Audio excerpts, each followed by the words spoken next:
Pessoal, nessa aula nova eu quero somente complementar alguns pontos que a gente não viu anteriormente sobre catálise. Então eu já falei para vocês que catálise é o aumento da velocidade de uma reação provocada por um catalisador e que o catalisador nada mais é do que uma substância que aumenta a velocidade de uma reação. Se aparecer a palavrinha inibidor para vocês, inibidor tem a ação contrária de um catalisador. Um inibidor é uma substância que diminui a velocidade de uma reação.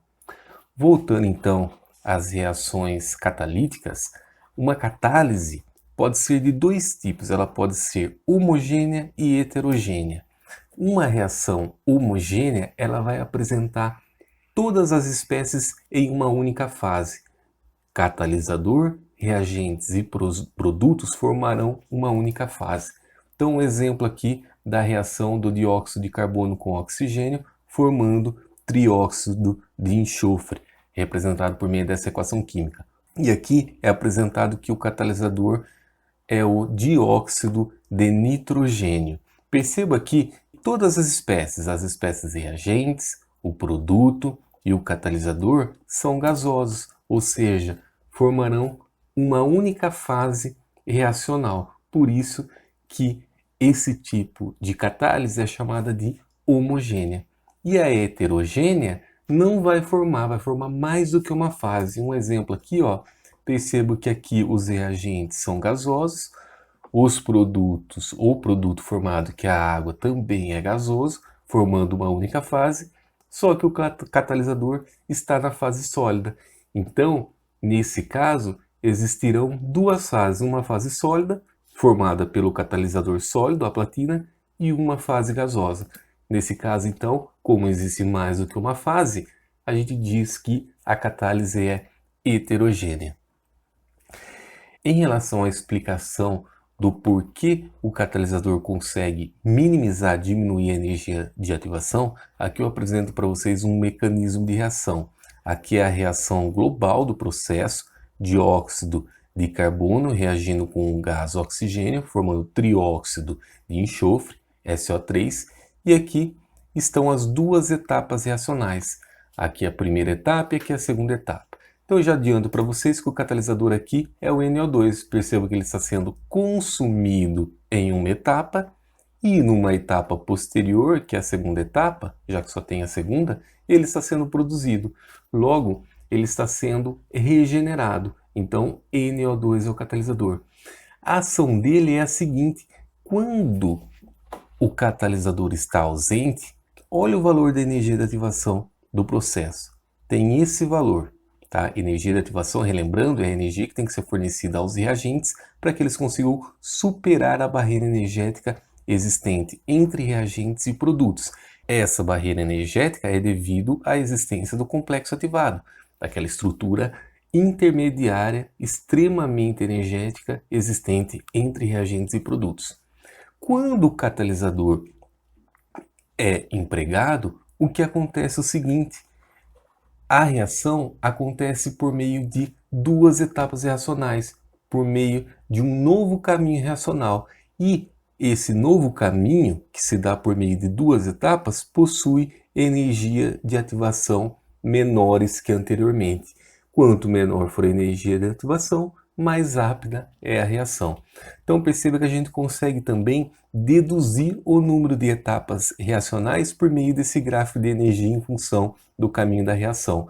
O número de etapas reacionais é dado pelo número de picos existentes nesse gráfico. Então perceba que aqui a gente tem uma primeira etapa e uma segunda etapa reacional. Catalisadores e a diminuição da camada de ozônio. Primeiramente, vamos estudar um pouquinho o que é a camada de ozônio, que é formada lá na alta atmosfera, na estratosfera. Então, a formação da camada de ozônio e a decomposição da camada de ozônio. A formação da camada de ozônio se dá por meio de duas etapas. Primeiro, o gás oxigênio, pela ação da luz ultravioleta proveniente do Sol, acaba se decompondo. A luz ultravioleta rompe a ligação O-O, formando átomos de oxigênio gasosos. Então, essa reação aqui acontece com a absorção de energia ultravioleta proveniente do Sol. Em seguida, uma molécula de gás oxigênio pode reagir com oxigênio atômico, formando o gás ozônio e liberando energia, numa etapa 2. Simplificando esse processo, a gente pode escrever a equação global. Perceba que existe oxigênio atômico aqui e oxigênio atômico aqui. A gente pode cancelá-los e representar a equação global da seguinte maneira: uma molécula de O2, duas moléculas de O2, formando O3 mais oxigênio atômico. Aqui é a reação global, que é uma síntese do processo. Em relação à decomposição do ozônio, o ozônio ele pode reagir com o oxigênio presente lá na alta atmosfera, se convertendo em O2. Então, o que acontece na estratosfera é o seguinte: ocorre a formação do ozônio, mas também existe a decomposição do ozônio. Só que, a partir do momento que o ozônio é decomposto, ele gera O2, que pode voltar a formar a camada de ozônio. Então, existe esse ciclo aqui, ó. O ozônio é formado, é decomposto, aí produz oxigênio, o oxigênio volta a produzir ozônio e por aí vai.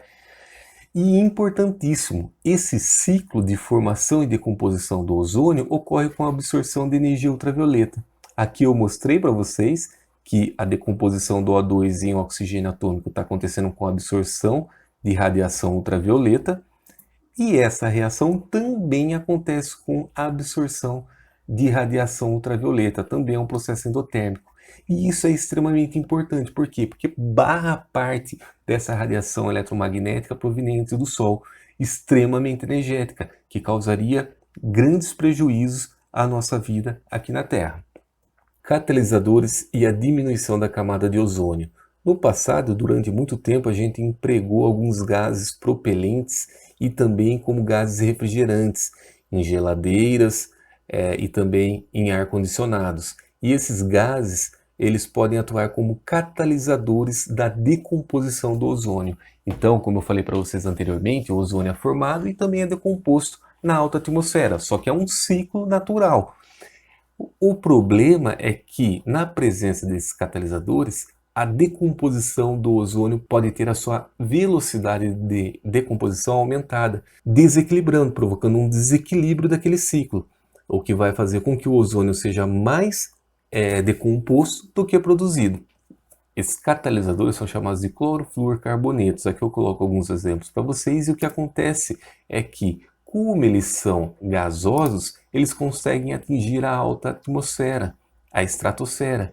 E aí, devido à ação da radiação solar, ocorre liberação de espécies atômicas que podem agir como catalisador, como no caso aqui do cloro atômico gasoso. Essa espécie também é chamada de radical cloro, porque ela apresenta elétrons desemparelhados. O mecanismo de decomposição do ozônio pela ação de um catalisador como o radical cloro é esse aqui que eu apresento para vocês. Numa primeira etapa, o ozônio reage com o catalisador, formando ClO e liberando O2. E aí, num segundo momento, o ClO reage com o oxigênio atômico, liberando, voltando a formar o catalisador, o radical cloro, e produzindo também oxigênio. Simplificando esse processo de decomposição, a gente pode fazer o seguinte: ClO e ClO pode ser cancelado, cloro aqui está sendo consumido e aqui ele está sendo produzido, logo ele age como um catalisador, ele está sendo regenerado. Entendendo melhor o que acontece, é o seguinte: aqui a gente tem a energia em função do caminho da reação. A curva vermelha indica a reação de decomposição do ozônio na ausência de um catalisador, então perceba que ela tem uma alta energia de ativação, tá? A barreira energética que deve ser superada para a reação acontecer, para que essa reação de decomposição aconteça, é bem alta. Só que na presença de clorofluorcarbonetos, mais especificamente devido à ação de radicais livres, pode acontecer uma modificação do mecanismo reacional. E aí, um novo caminho é fornecido para que a reação de decomposição do ozônio aconteça. E esse novo caminho apresenta duas etapas reacionais com energias de ativação bem inferiores do que o caso anterior. E isso faz com que a reação aconteça de maneira bem mais intensa, aumentando a velocidade, de decomposição do ozônio e desequilibrando aquele ciclo que eu mostrei para vocês anteriormente. Hoje a gente já sabe que, devido ao fato da gente ter substituído esses clorofluorcarbonetos, a gente não tem mais utilizado essas substâncias em aerossóis, em refrigeradores, em ar-condicionados. A gente já sabe que isso já causou um efeito positivo na camada de ozônio. Existem evidências de que a camada de ozônio está sendo reconstituída. Antes a gente conseguia identificar buracos na camada de ozônio e atualmente a gente viu que esses buracos estão sendo preenchidos novamente por ozônio. Um exercício que eu coloco para vocês, o enunciado diz assim: os catalisadores desempenham importante papel em vários processos químicos. Uma reação genérica entre os reagentes A e B pode ocorrer na ausência ou na presença de um catalisador. Então ele dá aqui a reação acontecendo na ausência e depois na presença do catalisador. Indica a alternativa que melhor representa as reações catalisada e não catalisada.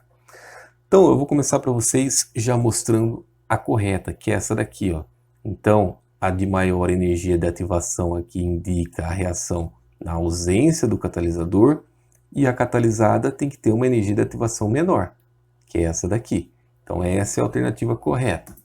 E por que as outras são incorretas? Então perceba o seguinte aqui, ó. Lembra que eu falei para vocês que não pode alterar a entalpia da reação? Percebe que aqui, ó, a energia dos produtos é diferente para um caso e diferente para o outro caso? Isso não pode acontecer. Se você alterar a energia dos produtos, quando você fizer energia dos produtos menos energia dos reagentes, você vai obter um valor diferente de ΔH para a reação catalisada e para não catalisada. Isso não pode acontecer. Um catalisador ele não afeta a variação de entalpia, o ΔH. Por isso, não pode ter alteração nem da energia dos produtos e nem dos reagentes. Então, essa está fora e essa, pelo mesmo motivo, também está fora. Em seguida, perceba aqui ó, que está dando aqui um valor. Se a gente fosse calcular aqui a energia de ativação para esse processo, daria uma energia de ativação negativa. Tá? Isso está incorreto também. Então, a gente fica com a alternativa D. Bom, essa aula 9 foi bem rapidinha, eu só queria passar alguns detalhes para vocês que eu não passei anteriormente, para não ficar muito confusa a aula. Quero deixar um abraço a todos e até a nossa próxima aula. E eu quero falar para vocês o seguinte, na próxima aula a gente já vai entrar em um conteúdo novo. A gente vai entrar em equilíbrio químico. Abraço para todos e bons estudos.